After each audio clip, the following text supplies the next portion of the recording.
One thing I remember about Momski is when she used to take us to the park and she would take care of us while our parents were busy.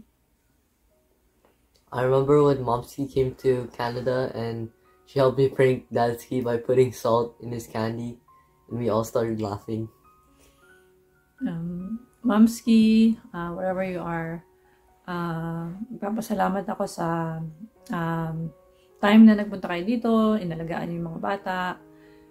Thank you also for always reminding me na matulog, lalo na pag gumagawa ka ng mga cakes, kahit nakauwi na kayo ng Philippines or even pag nagkakausap tayo, you always reminded me. And thank you for that. Alam ko, you are at peace right now. You will be missed. And we love you so much. We love you, Momski. Hello, family! Ang isang bagay na natatandaan kong itinuro sa akin ni Tita Lu noong bata pa ako is kung paano tuwawid ng kalsada across Juan Luna. Kasi napakaraming sasakyang nagdadaanan dun.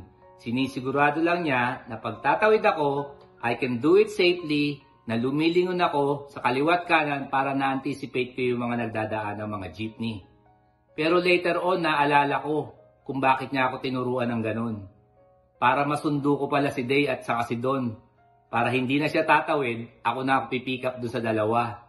Habang naglalaro kami at pupunta kami sa bahay nila. Kaya yun lang. From now on, we will miss you, Tita Lu!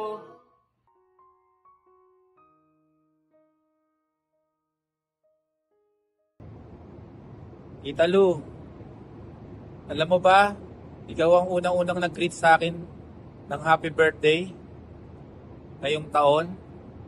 Sabi mo pa nga, advance happy birthday. Baka hindi na kita mag-greet sa birthday mo. Nangyari na nga. Ganun pa man, Tita Lu. Lubos ako nagpapasalamat sa iyo sa pag-aalaga sa akin. Mula nung mga panahon na nasa ibang bansa si Mama. Maraming salamat sa mga turo mo, sa pag-guide sa akin. At higit sa lahat, Tita Lu, nagpapasalamat din ako sa mga natutunan ko sa iyong pagluluto. Kaya ngayon ay medyo masarap na daw ako magluto. I love you, Tita Lu. Hi! Maraming salamat, Tita Lu, sa pag-aalaga sa akin nung maliit pa ako habang si Mama ay nasa ibang bansa. Maraming salamat dahil sa iyo natuto na ako kung paano ma-perfect ang pagluluto ng spam at itlog. Mamimiss ko ang mga ngiti mo, mamimiss ko ang mga bibo mong sayaw, at mamimiss ko rin ang pagpunta mo sa bahay namin. Thank you sa mga turo mo sa amin ng mabuting asal. At yun lang. Namimiss ko po na tinadala niyo po ako ng donut po kapag pumupunta po kayo sa bahay. We will miss you, Tita Lu.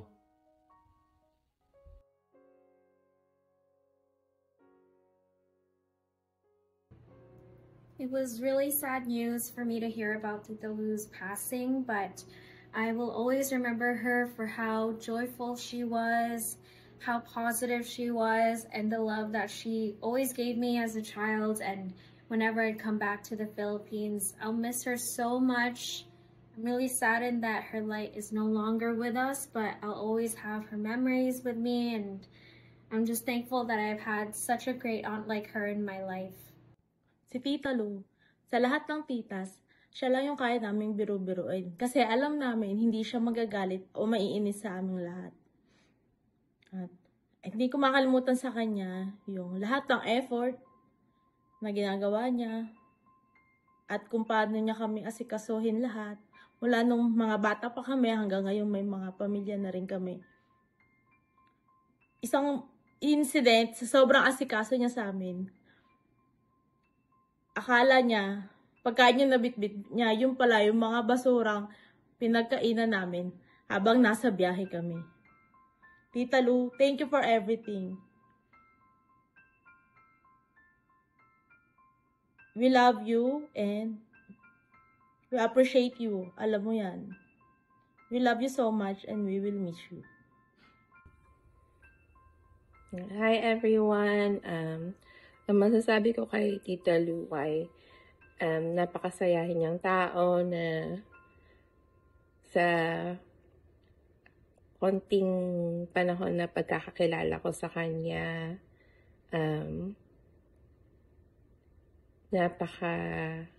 nabigyan niya ng kahulugan ng pagsasama namin. Kasi naalala ko rin na siya rin turo kay Sean na magsayaw ng Gangnam Style, na napakahiyain ng anak ko pero napagawa niya yon. Tapos, isa sa mga naalala ni Sean na nabigyan siya is yung t-shirt na nakalagay nga yung mukha niya na nagsasayaw siya ng Gangnam Style. Tita, yung mamimiss ka namin. Alam namin na nasa mas maganda ka ng lugar at wala ka ng sakit na nararamdaman. We will surely miss you. And you are very loved by all of us.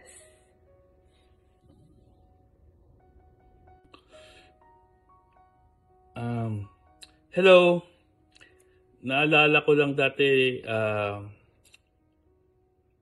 lagi siyang nakaalalay sa akin na siguro dahil wala sila mama, sila papa, dahil doon nagbabakasyon ako, lagi ako lang naman. Basta lagi siya kung tinatanong kung kumain na ba ako, o kung okay lang ako. Basta lagi lang siya nandoon para gabayan ako. Kaya mamimiss kita, Tita Yu. Love you.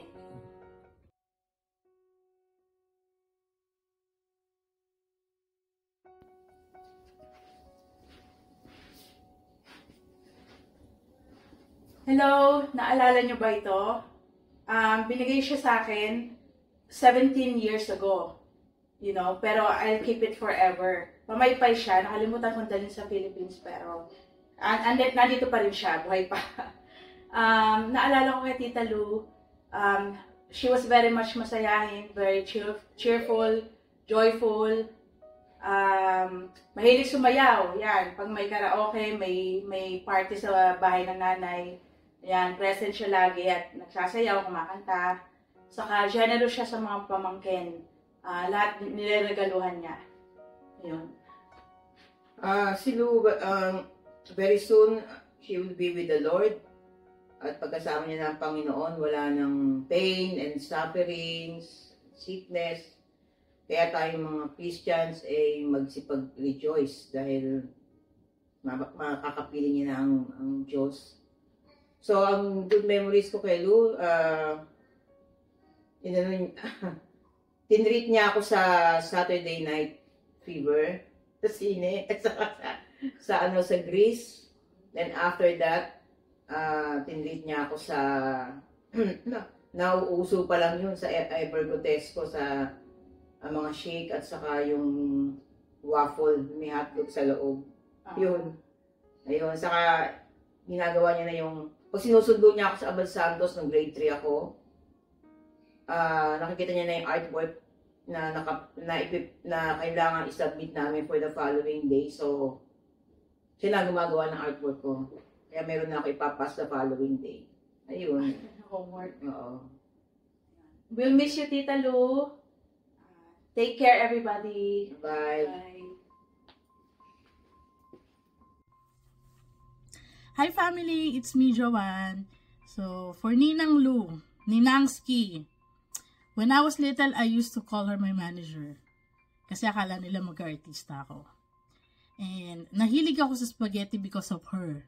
Kasi sobrang favorite ko yung spaghetti niya. And nung natuto ako magluto ng spaghetti, mas gusto niya na yung spaghetti ko. Anyway, she has always been kind-hearted and gentle. I can never imagine her without a smile on her face.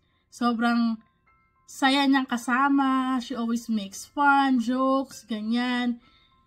Lagi siya nakasmile. And walang any image of her na in my mind na nakasimangot siya, nagagalit, or naiinis. Wala talaga.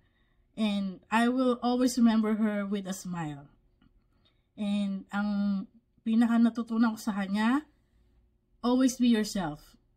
Like, kahit nasa tingin ng iba, weird ka, as long as you're being truthful to yourself, go lang. I think naman ako yung some humor ko because of her.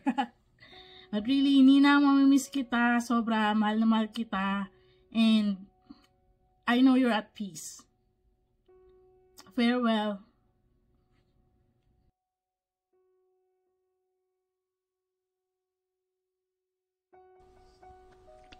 Hello everyone. Isa sa katangian ni Lou ay ang pag-aalaga niya sa aming mga anak, lalo na pag out of the country kami. Maalaga siya sa kanila. Pero ang mga pamangkin niya, binibiro siya. Madalas siyang biruin, but with respect and love. Si Lou, hindi mahilig sa milk yan. Ayaw niya ng milk. But she love ice cream, salad, and leche flan. One thing I remember nung nasa New York ako, I can't explain this, but we dreamt the same dream. And we talk about this over the phone. Hindi ko talaga malilimutan yun. At hindi namin ma-explain, but it happened. Well, Lou, we will miss you, mga experiences namin together, mga pamamasyal namin will be just good memories that I will treasure forever. I will miss you, sister. I love you so, so much. Love you, Lou. Pray. Ako po si Mayet, yung busong kapatid ni Lou. We're based here in Canada. Gusto ko lang po ibahagi sa inyo kung ano yung naalala ko sa kapatid ko na yan. Bata pa kami noon, tapos mga dalaga pa sila. Siya po yung aming tagalinis sa bahay at talaga naman po sobrang linis niyan. Nag-floor wax siya, yung ginagamit niya yung red floor wax. Tapos bubunutin niya yun, lalapasuhin niya yun, talagang pakikintabi niya yung floor. Na hindi ka, pag naglalakad ka, make sure na hindi nagmamark yung chinelas mo sa floor, kundi ako po, lagot ka sa kanya. Kasi talaga pong sobrang linis niya. Kulang na lang, lumipad kami. But anyway, marami pa rin po akong magagandang alaala niya. She's a very jolly person. Napaka masayahin niya po. Siya po ang komedyante sa aming pamilya.